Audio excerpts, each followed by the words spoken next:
We just had a fun phone call. Yeah, we did. Asking from our friend Alex to write him a bio as he's getting back into comedy. Yeah. Because he has to host a festival in Wiltshire. Yeah. It's so insane. What's like an event that you would be like, I can't turn it down, but I feel so unprepared for? For me, it'd probably be the Academy Awards. Probably the Academy Awards. Yeah. That's a good one. Yeah. Yeah. Because I think that there would be toxicity towards me because it'd say, "Who's this guy? Who's this guy? Has he got this job?" Yeah. But I think I'd style it out by having a feud with Conan online. Oh, would you sort of pre-game? Yeah, about how I'd taken his job because I know that he'd bite and he'd enjoy that. Yeah. And I'd yeah. kind of build it up like that. And then just you hosting the Academy Awards is just you and Conan just beefing. Well, Conan in the front row just always like screeching at me in the way that he does. That'd be my ploy. I think for me it'd be Crufts. Crufts. Yeah, I think Okay. Crufts is the one that I'd want to host. I can see you doing Crufts, but the night before someone convinces you that it'd be really funny to do it in like a very realistic dog onesie. And no one's into it. They all look really angry with you. I'd quite like to. I mean, we've got with the Gaffes doing that Bristol Soapbox Derby. Announcement. Oh my God! Official announcement. The Gaff's doing the Bristol Soapbox Derby Crazy races in September. September 7th. We have to build a car. We're gonna build a car. Yeah, and go down a hill. It's like the Red Bull Soapbox race. Yeah. But local. Yeah, I would do anything to like commentate that. Mm. Just a bunch of people hammered, getting Oh, hurt. you have to be drunk, yeah. Oh, a bag of cans all day long. Day out with a bag of cans. Would you rather do that or drive the car? Commentate or drive the car? Yeah. I'd do both. I'm not doing one or the other. Okay. I'd do both. I'd be commentating, but I'd also have my go. Okay. And when I have my go, I'll have a little microphone at the front of the car. What's No, the comment- goal with the Bristol Soapbox race? Is it to win or to be infamous? You can't be both. Because no one... That's famous. That's fame if you win. In fame is Yeah. to lose the best. Yeah, that's true. I think the goal's to win. Do you think? Yeah, I think Okay. so. Is it funny to win?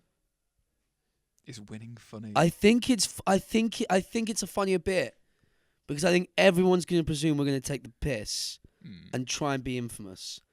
And I think the flip, if we aim to win and we win, Yeah. I think is funnier. So specifically for us, it's kind of infamy for us to win it because we're rebelling against our own expectations that other people have of ourselves Yeah, to just win it. yeah. Clean sweep, Clean as sweep. batter everyone, and then it turns out we were hammered. Oh, bag of cans. Yeah. So we crossed the finish line, record time, hit a bale of hay, card falls apart, cans everywhere. Cans everywhere. I think we're going to do the RC car. Do you like that idea? Oh, as in from Toy Story. Yeah, Woody and Buzz. That's the theme, I think that might be fun. with giant googly eyes. Yeah. Except this time the drivers have googly eyes because they're so Because they're fucking hammered drunk. Cans everywhere. Cans everywhere. I think we could throw cans as we go down, just at people. Buzz, we're flying. No, we're drunk. With style. Drunk with style.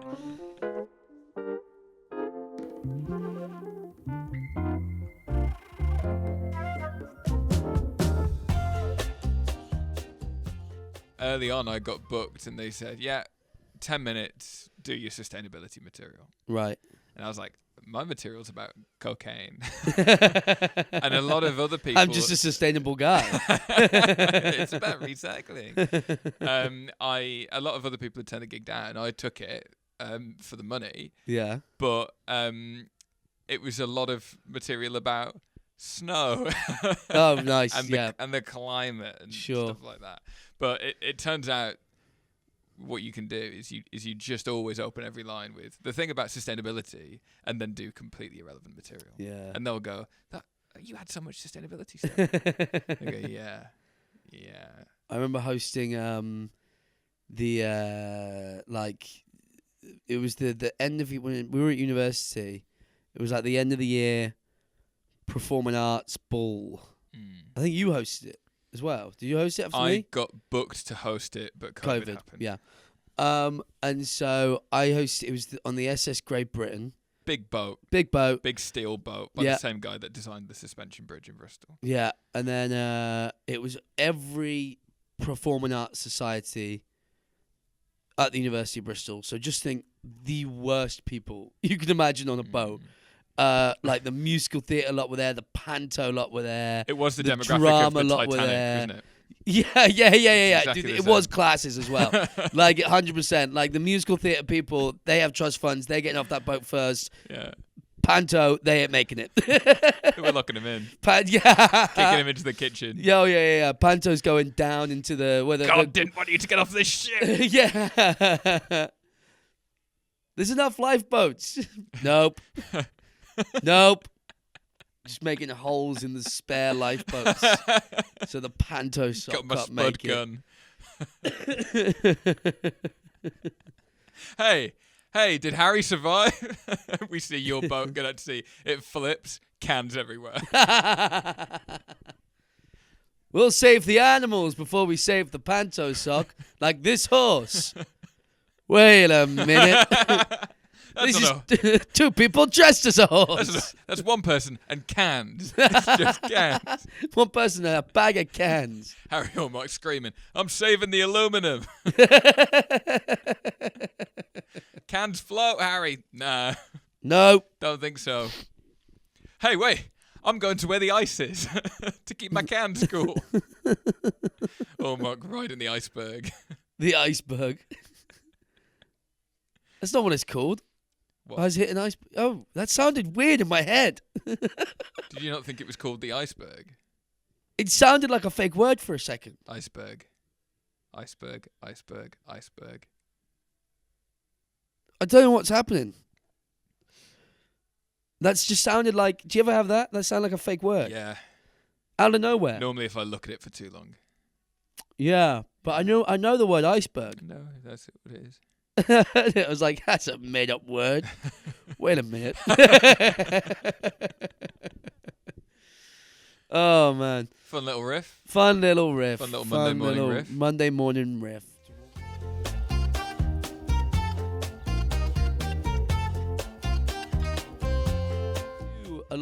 You edit a lot of my clips. There's a bit of a formula to it, actually. Not everything can be a clip, even if it was funny in the room. It doesn't always work. What's the formula? What is the formula? It is, first off, it can't be too long.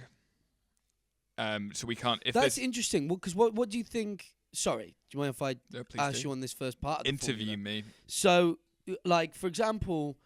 Like, I'm a fan of the long Crowdwork clip, like the ones you'd see on YouTube, the old school Paul Smith and Adam Rose stuff when Hot World was first starting out, because you can really watch them have fun with a big group of people, and then like with I'm MCing, what I like to do is especially from improv is when you start to loop that back in, and you start doing callbacks and tying the narrative on the crowd, 10 minutes of just kind of improv that you're doing up top. I really like that. But then you've got like comics like, you know, like Rife will, Matt Rife, he'll post a lot of like his clips, but they're like 5 minutes long. Because he'll really sort of dive into the one person he's talking to. But I do think because that's almost like the entertainment channel on your socials or your YouTube. But the sort of like the clips of the promotion that we do. Yeah. It's always the thought of like under a minute or 30 seconds, right? Snappy, engaging. Is that what you think it's got to be when it's for the club's perspective and building the brand and stuff like that? Gosh, what a question. You've made every point you wanted to make, and then at the end said, "What do you think about it?" And I'm like, okay. So first off, I don't believe this is currently the case, but Instagram used to have a limit on the duration that an Instagram reel could be, for example. Twitter/X is dead and buried in terms of putting stuff out there. It's not worth promoting on there anymore. Facebook is associated with Instagram, so you can kind of do both in one go. And then we now use YouTube Shorts. We don't do TikTok because, again, it's quite temperamental. But we do use YouTube Shorts as well. So there used to be a video length limit. But actually, we're playing to more of a more of a human condition in a way, because if you're not known and this is a clip that's just going to come up in someone's feed, it has to be short, it has to be very punchy, because the sell window for you before someone's attention goes and they'll just scroll into the next thing or go and seek out something they already know couple of seconds is a really short window. So if this is someone in the States and they don't know you as an MC and they see a clip of you, we've got to win them over really quickly. Whereas with, for example, Matt Rife, within his fan base, which is large, people are watching that. People are going to be happy to watch a 5-minute clip of him because they know how he works and they know what to expect, or they might just want to have it on in the background. With clips, and we're talking about clips as in shorts, as in around a minute, if not shorter, videos. We are working with people's active attention. Do you think it's important for less of the club, because club-wise, we're working on promotion and active attention, right? And we've got a YouTube that will start to build up for longer things as that comes into play. But do you think from an act perspective, it's good to blend those two? To do maybe you've got if you're trying to release 4 clips a week or 3 clips a week as a comic or whatever, you're going to do 3 punchy ones and then one sort of maybe minute and a half one. So you're still hitting that engagement, but then the fans you're getting have got something longer than to start watching. Or do you think it's all about those short ones? Depends what your aim is. If you're trying to have an element of audience retention in there, trying to keep loyal fans loyal, then I think you have to have variety to keep them interested. Sure. So I think it is good to have variety of content. This podcast is an example of that. So we put clips out, and if someone is really into hearing what you've got to say, there's 45-minute episodes of us having these conversations. So that adds to that variety and versatility of the output that we have. But then when it comes to clips, I think it's good to have a bit of range anyway. But if we're less looking at audience retention and more bringing in new followers, then we want to do that in a very efficient way. And that's short, very funny clips. And even the audience reaction, if it's really funny but the audience just titter, I can't really do an edit on that, because it makes it look like you're not funny and the viewer goes, oh, maybe it's not that good. I think that's really interesting about the callback as well, because I love doing it. I think live they're fantastic. Callbacks. And I will have a clip where I'm I want to include the callback, and you'll try and cut the waffle out, and you'll try and get it as fast as possible, but then it's just messy, and then it's too quick, doesn't flow right. I think that's a hard thing to get into a clip. There's a trick to it. Sometimes it works and sometimes it doesn't. And with the clips that we put out, I mean, you'll notice that they're probably getting shorter. But I'll take out 1.5 second increments that don't need to be there. Because there's a sense of momentum and pace, and my background is in longer form documentary, it's in film. Pace is so important, and it applies to clips too.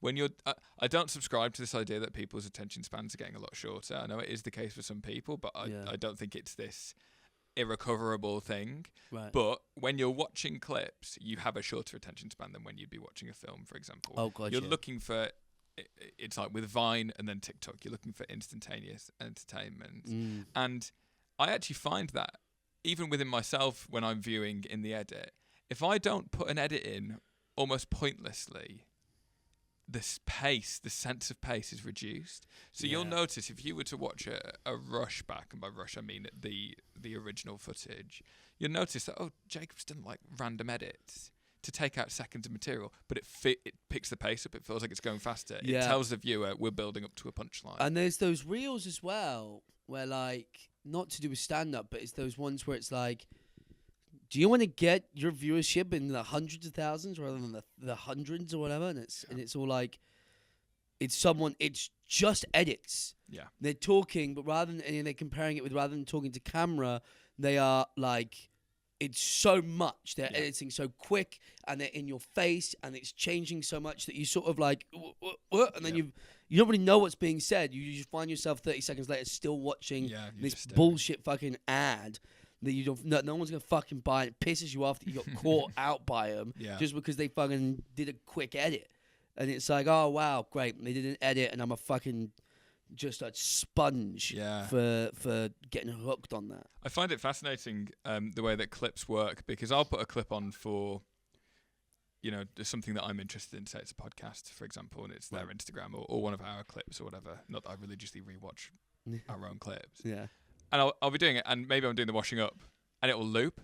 Yeah. And actually, I'll probably throw 10, 15 views in for a clip because I was washing up at the time and didn't want to take it off on my phone. Yeah. So it is interesting what I will tolerate being on in the background. Yeah. And having gone. But I do think that if I were to put a clip out, and there are people that do this, that was just 1 minute of continuous material, the viewer retention, the point in that clip at which people would turn it off would be way earlier than if I just put some edits in there. Even if it was just 1 minute of continuously funny.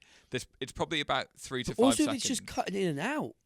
That bit, like if it's you just zoom into their face and zoom back out, it works. It works. It processes because it actually we mentally process it like blinking. It's a change. It keeps the brain active. Yeah, that's quite cool. So, and yet they have to be hearing laughter. So you've got to go from laugh to laugh to laugh. Yeah. So if you can get those big moments more easily, you have more success. I actually think it applies in a similar way to how I see both of our backgrounds is in both sketch and improv comedy for stage. Sure. And I always saw sketch felt like the older brother of improv. Sketch felt like the more refined, more mature thing, in that you would get more consistency in how funny the show was in sketch. It would rarely dip below a certain level, but it would also rarely hit insane heights of hilarity. Whereas improv was way more erratic. You could see some truly horrendous improv, but then also you could get the funniest thing you could ever get. Yeah. And it was the random nature of the fact that you knew improv was happening, and the fact that it was almost like watching something that had been edited because they didn't have to set up as much exposition. People could just say random things and it would be funny. Yeah. The same seems to apply for clips, in that you can just go from these kind of silly random moments, you can edit them in, and you have to do that to kind of facilitate the low tolerance that the viewer has compared to if they were in a live audience. Well, I see this all the time, and I believe this more than anything as well. It's the because you're so right. Clips is like you're scrolling through the clips. There'll be something that you sort of like and enjoy, and you'll find and it's a great way to find which comics you really like, and then go and check out their work. But the main thing is, like, if you're watching a lot of stand-up sort of reels, get yourself to a comedy club as fast as possible. Yeah. Because nothing will compare to being in the room. And that is because you're watching someone doing crowd work, it's through a screen, and it's happened. There's an element of protection there for everyone involved because there's no stakes because it's in the past. When you're in the room, I always say, like, my favourite rooms to gig to is when there's around 65% chaos at the start of the gig. You know? There's an element of mischief in the air. Yeah. Everyone's sort of in the same boat. It's not like half are too crazy, half are too quiet. Everyone's sort of a little bit drunk, a little bit tipsy. It's Friday night vibes. And then you start the comedy show. Yeah. And in that comedy show, as an MC, with that 65% of chaos, by the time you come on stage to MC at the end, it's going to get a bit rowdier, it's going to get a bit looser. And it's the whole thing that you are selling then is anything can happen right now. Yep. Anything. And you're all part of it. And everyone is part of it. And people have stormed the stage. People can fight. Yep. People can get a massive sing-song going. People can, like, get someone up to do a challenge. Someone can come up, like the other day I got power lifted and stuff like that. Yeah. You know? Like, all those things can happen. And that's the moment. Yep. That when that happens and when it's funny and when there's a group of people that love it, you can't whatever you would feel in the room of watching something like that, and the enjoyment and the unpredictability and the sort of, like, nervous nature that comes with that sort of anything can happen moments, is more fun than you'll ever get through looking at a screen. Well, you can never be 100% an observer if you're in the room. One of my favourite ones, I mean, you've given some quite chaotic examples, people running on stage, that kind of thing. Yeah. But one of my favourite ones, which does happen, is if someone hears something that they find so funny that they just go. Oh, they when lose someone gets the control. giggles. Or if they've got a silly laugh, or if they're noisy as well, and the whole room. Oh, I love it. It's contagious. It's so contagious. That happened to me. We talked about it before the reunion show we went to a few weeks ago. Something got me, and I was just crying in the front row. Really? And then other people were laughing at me. Yeah. And the room, we go to the next level. Oh my God, yeah. Nothing that collective. It's so laughter. It's the most contagious thing. Mm-hmm. And there is especially as well as an MC, if you highlight someone, quite the thing is to try and find out where and who it is quickly. Yeah. And whoever's got a real like high pitched laugh, and you're like, that's a fun laugh. Everyone sort of laughs that laugh. Now you've highlighted it. Yep. This person who's laughing has just been then. Now, and if they're getting the giggles, now because everyone's looking at them, and the right thing to do in a theatre scenario is to be quiet, because you're supposed to be quiet, you're going to start laughing even more. The more you start laughing, the more everyone will pick up, the more they will start laughing. But because now it's someone laughing at someone laughing, they're out of sync.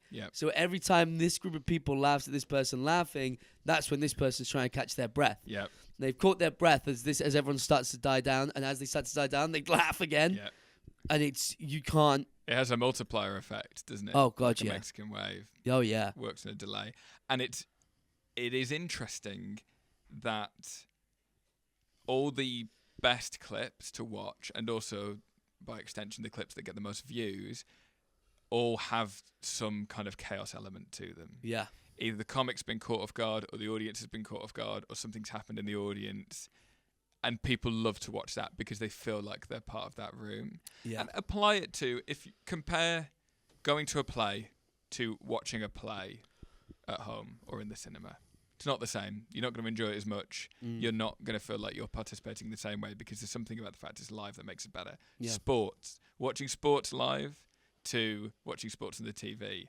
It's better live. Better live. Always better live. And the same applies to stand-up shows as well. Well, it's because it's interesting you mentioned like sport as well, because when this is when, so it happened with sport when they started to televise football. Everyone thought, well, no one's going to go to the football now. Mm-hmm. They can see it at home. They're not going to come to the stadiums and watch it live. Didn't happen. Boosted sales. Same with comedy.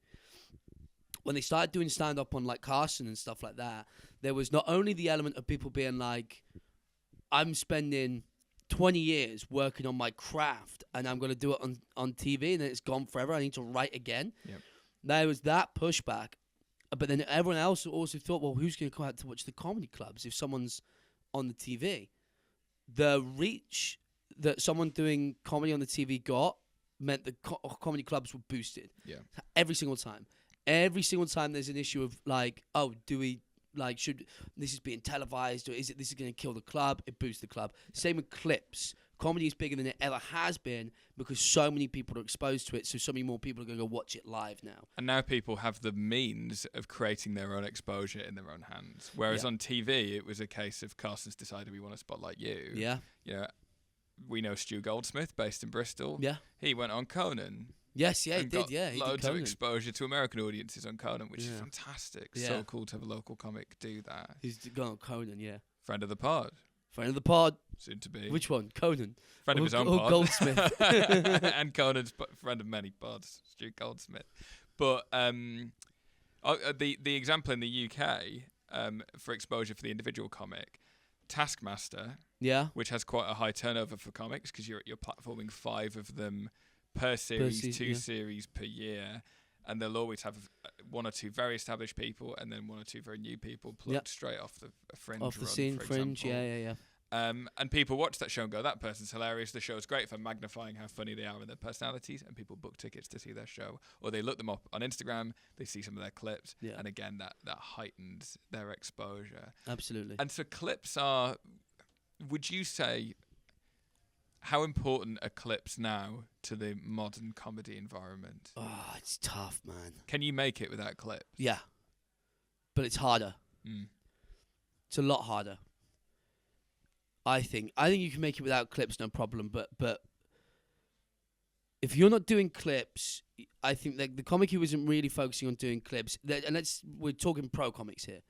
So this is the point where, like, you're not training, like, none of that. We're not talking about semi-pro, open mic, pro comic who's not doing their clips, right?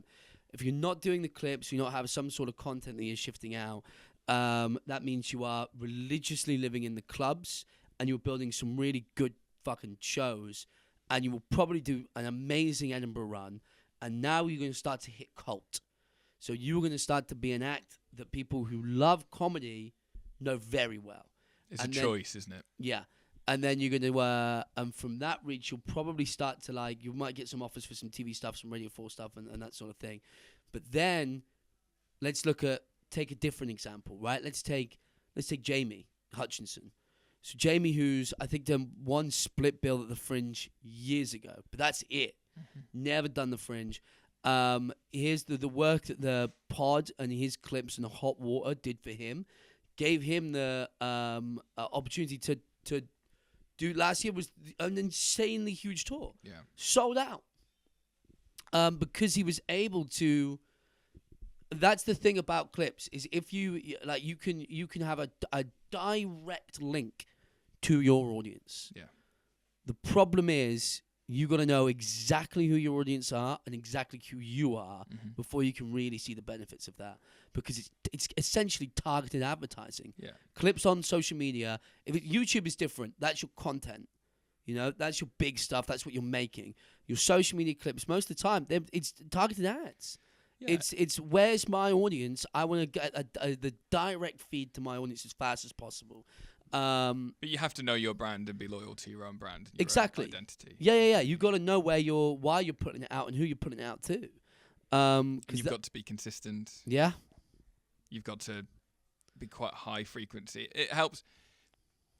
The more that success you have, the more you can build an infrastructure around you and have a team around you who can then help encourage you and make sure that you remain consistent. And you kind of build a monopoly in terms of the online audience and the online following. Sure. It's why we see very established acts, coming up with ways of doing clips themselves. Yeah. Be it they're posting the stuff they're doing on TV, or let's say Russell Howard, who's been doing TV or had a podcast for years, can put podcast clips out. He doesn't have to keep doing stand-up to be able to maintain a clip rate or anything like that.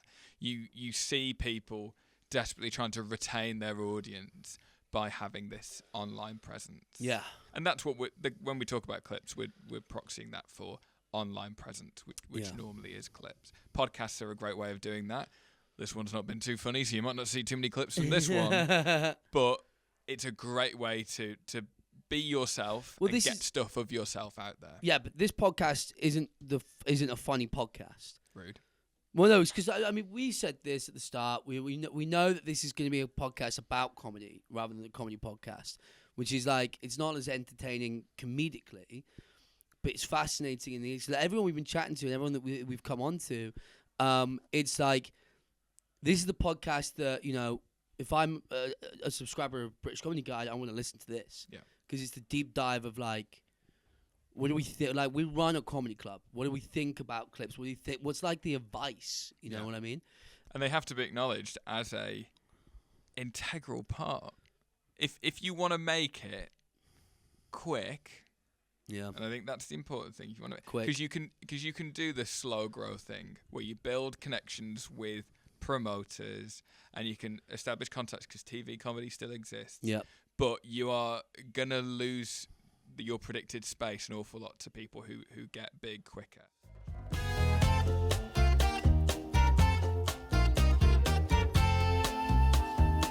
Now I want to ask you, is the nature of clips and the fact that they're so edited and how curated they are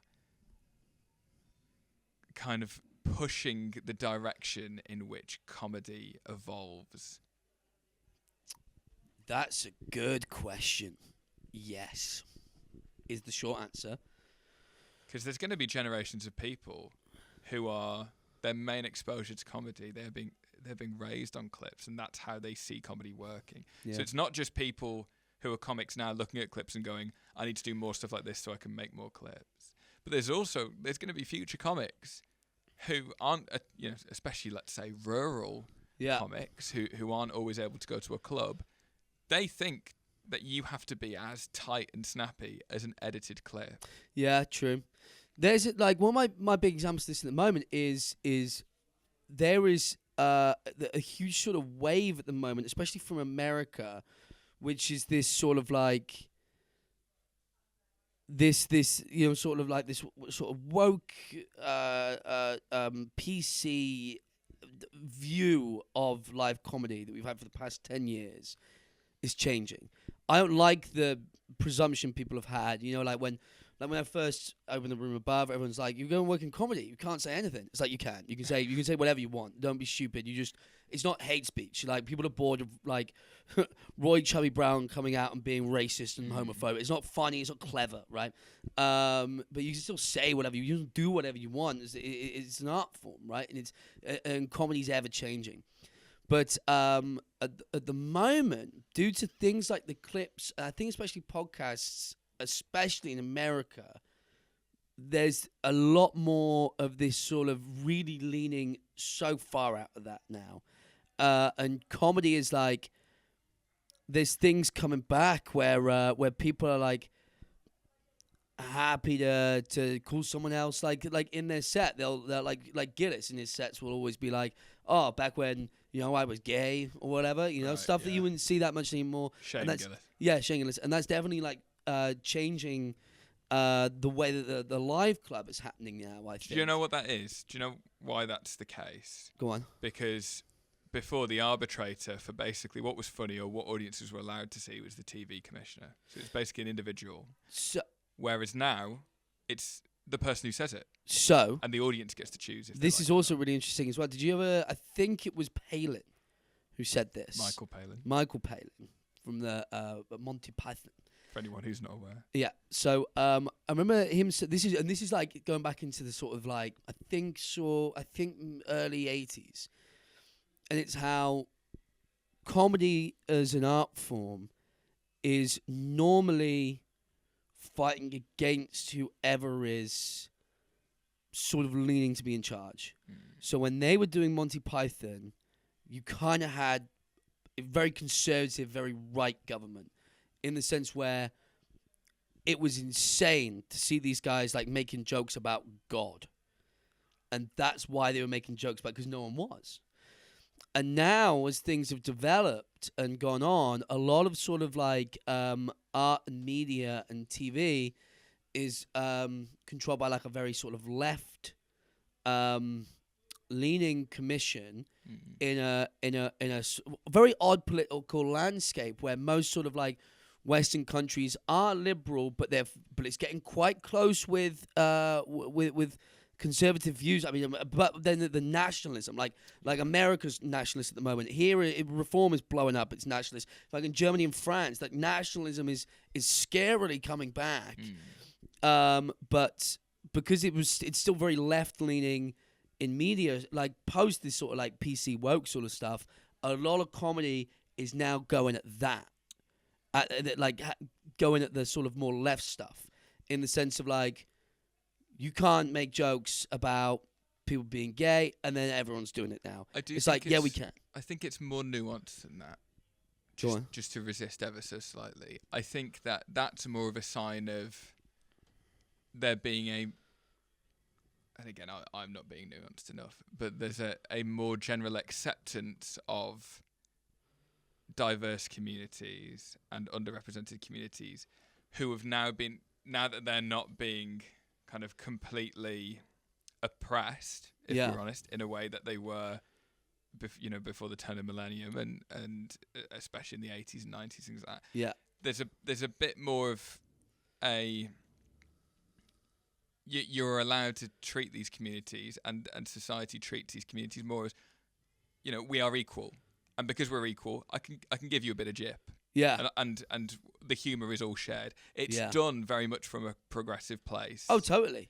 It's not that, okay, we can give it to these people. No, sorry, yeah, I'm not trying to say it like that. I think it's a sign of certain, because you have to bear in mind that the vast majority of comics are very progressive, left wing. Yeah, I think every comic at the moment that's coming out. Not every, but the most it's very rare for me to see a new comedian who's making it into this sort of like semi-pro landscape who started out, who's young, who is very sort of like conservative leaning. Well, there's a reason for that. Yeah. Because those people tend not to get into the arts. But I mean, they used to a lot. A lot. I think it was a small number of successful individuals. True.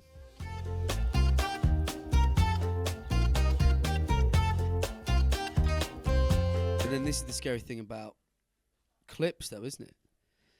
Is people misinterpreting that humour. Yeah, clips lack context. Clips lack context, and will get exposed to groups that might not get the stuff that you're doing. Exactly. And there's a responsibility there. Yeah. I think that's gonna start coming out a lot in the next few years. Is this responsibility of the comic who is finding their audience, the ownership of that audience. Yeah. You know,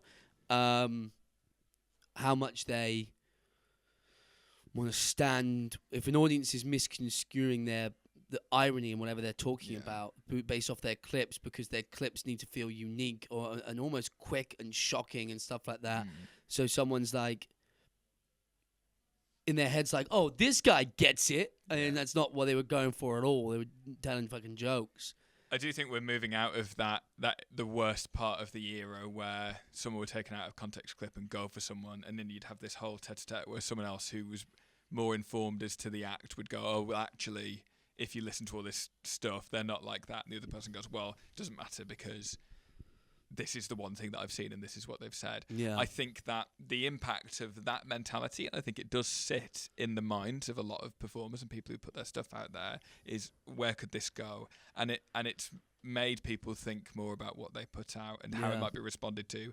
And then they just have to go, am I happy with that potentially happening or am I not? And luckily, now the sphere is so vast and the algorithms are so curated that people who don't want to see this stuff tend not to see it. And there's a bit more of a shared understanding. You can do a bit more research. You can find out things. Or people will even say in their clips or on stage that they'll preface something and go, by the way, I'm as progressive as they come. I'm making a joke. Or they'll laugh along. And there's a tone. Yeah. There's a nuance in tone that now exists where people are being very, very careful to acknowledge that they're aware of the line and they are treading the line carefully. I like to think one of the best, Sean Locke. Mm-hmm. You know, one of the best ever. I like to think if he was starting now, because there was so much of his I like to think of his Nazi Island bit on Katz's Countdown. Like, that's said with so much fun in the delivery. No one's ever going to be like, oh, that guy's serious. Yeah. You know what I mean? But that's it. And he was completely calm. Yeah. And it was very clear there was such intelligence to the performance that everyone knew exactly what was intended there. Yeah. And that's the sign of a master performer. What would you do if you could go back in time and change something? Oh, I'd probably get like all the head Nazis and put them on an island. Jimmy Carr's like, cool, all right, we'll move on. He's like, no, wait. I've got more to say. Wait.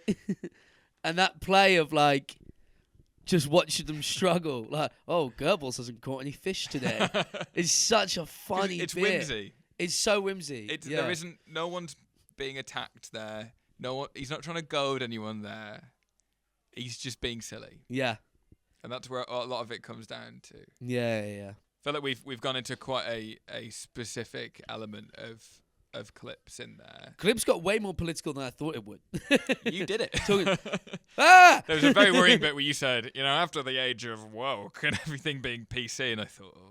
No, it's not, because I didn't mean it like that. But it's because people are like sort of referring to sort of comedy, I think, just before and just after the pandemic, and that sort of like it was this new age of comedy. Yeah, comedy had been like, it's starting to get really good, like crowd work and clips are starting to happen a lot more. Yep.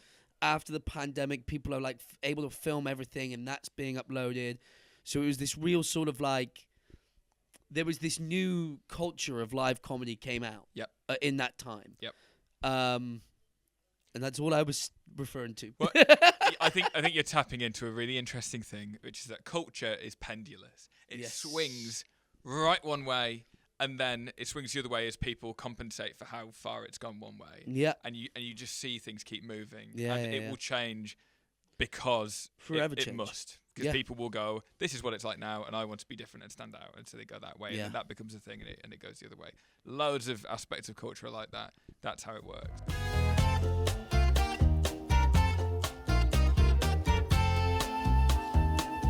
Do you play for clips?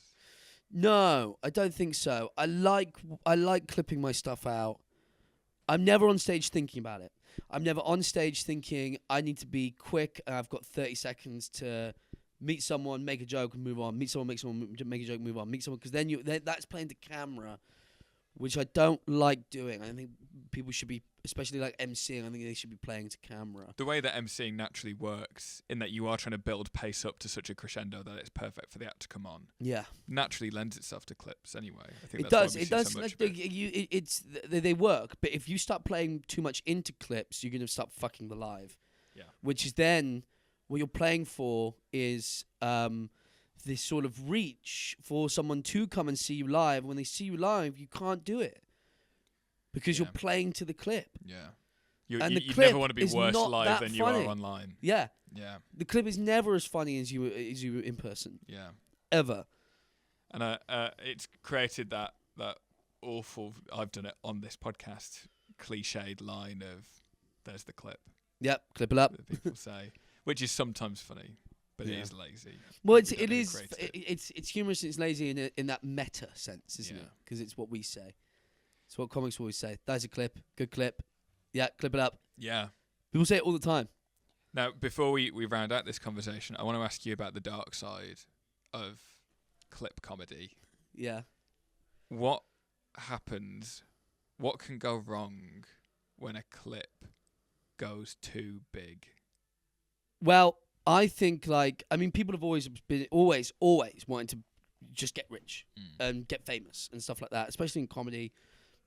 That happens a lot, and the fact that it can happen now is one of the reasons why I think loads of people are diving into their clips. Right, it's what everyone really wants to do is focusing on their clips because they want it to go viral. Because people want it to go viral, and if it goes viral, it gives them a sort of like seal of approval that this person's worth going to and worth booking. I think the biggest fear of that is when it goes. If you put something online, it's out of your control. Yeah. Because there's examples of where and you might tell me to reshoot this, but a fucking piece of shit organization like Lab Bible will pick something up that's doing well and reshare it. Yeah.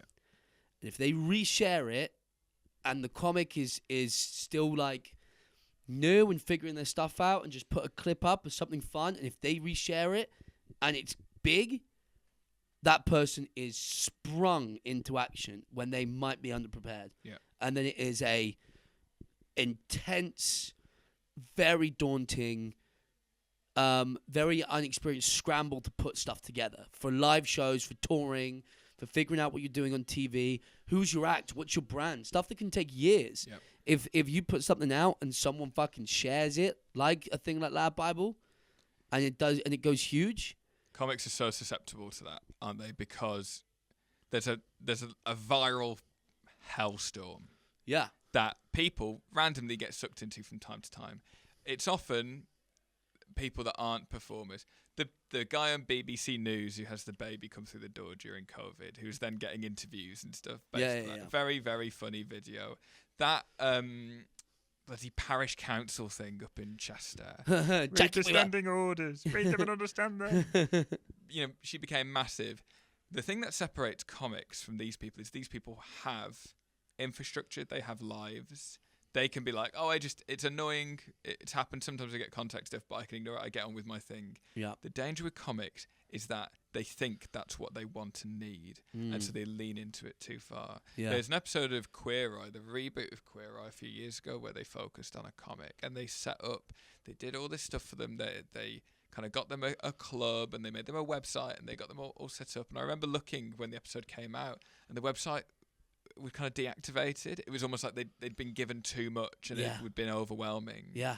And I think when when you get a performance put on the same viral level as the Fenton video or anything like that, the exposure is terrifying for the performer, and the nature of clipping and the way the edit works implies and begets a level of experience and comedy know-how that person may well not have. It's been edited to be funnier, and could make the viewer think, wow, this person's massive, and suddenly a League of Their Own has got them on, or they've been given a spot on Have I Got News For You, or they're giving an interview to Australian television, and they feel this need to do more and more and more without having any of the foundation and the basis for how to do that. And it's mad to see the number of new emerging comics that even we see locally who are all kind of gunning for that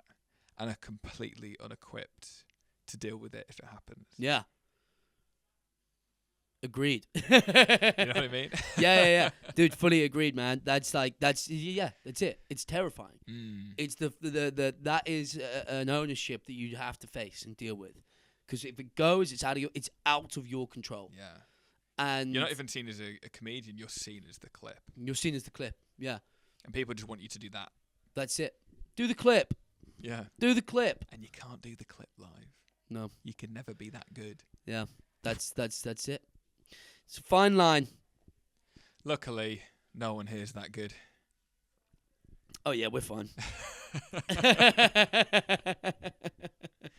We'll be alright for a while. If you enjoy clips, go and see the person.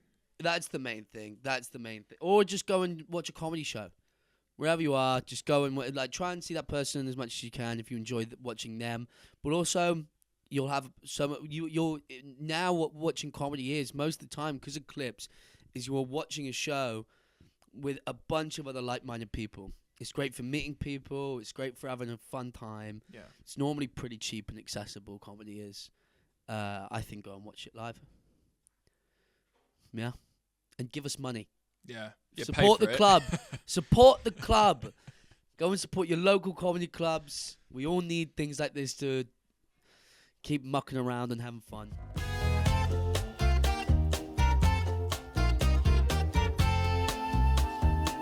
Do you think we can artificially generate a clip now? Maybe. See, it could have been a clip if you'd said no. I didn't want to say no because it's against my improv background. Oh, no, this can't clip. He's talked about his improv background. I will say, improv clips are good. Yeah. They're funny. And you don't have to edit them that much. No. It's really game. Interesting. That's what's nice about improv's game. Mm. And if you're with other improvisers, they know the game real quick. Yeah. I just lost the game. There's a clip. We all just lost the game. No one knows what you're talking about. Everyone knows what I mean when I say I lost the game. Improv podcast. And we don't do improv. We really heavily script it, and we talk about improv in the same way that we talk about this. Yeah, sure. And it's called the Scripted Improv Podcast. The Scripted Improv Podcast. Yeah, we ain't getting a clip out of this. Unless you can do like a big old toot. I don't know if I can. I think I need another poo. I think I might shit my knickers if I squeeze one out. Let's push the limits of where clips can go. Yeah. We're going where no man has clipped before. It's a wipe clean sofa. So. That's where it's going. That's where clips are 100% going. Yeah. It's like Black Mirror, isn't it? Person that fucking shat themselves on the bus, but they had their GoPro filming them the whole time. Oh my God, followers, I just shit myself on the bus. And they're doing an hour. Like and follow, maybe next time I'll shit myself on a train. Type in the comments, where do you want to see me shit myself next? I go to the church, I go to school. Where do you want to see me shit myself? And we'll go there. And I will go and shit myself. I guarantee you'll see that. Yeah. Yeah, you will. Guarantee you. Reposted by Jake Humphreys.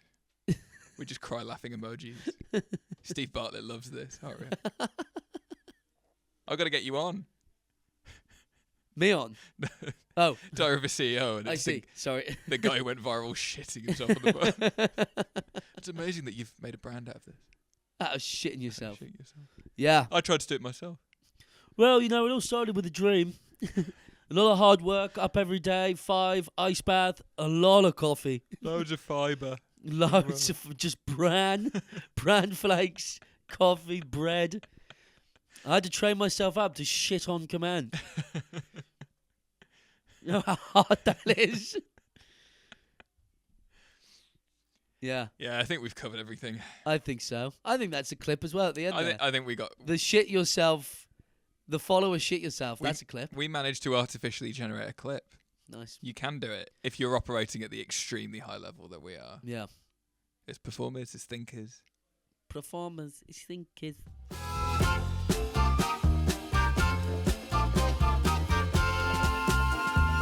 Thanks very much for listening to episode 3 of the podcast Backstage at the Gaffe, your comedy club industry podcast. Make sure that you subscribe to us on YouTube and follow us on your friendly local podcast app.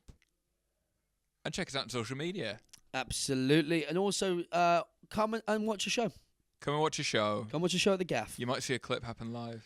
You could. And then if you see it on social media, comment on it and go, I was there. Loved this, I was there. Yeah. And then tag like 40 people. Yeah. And then share it to your story.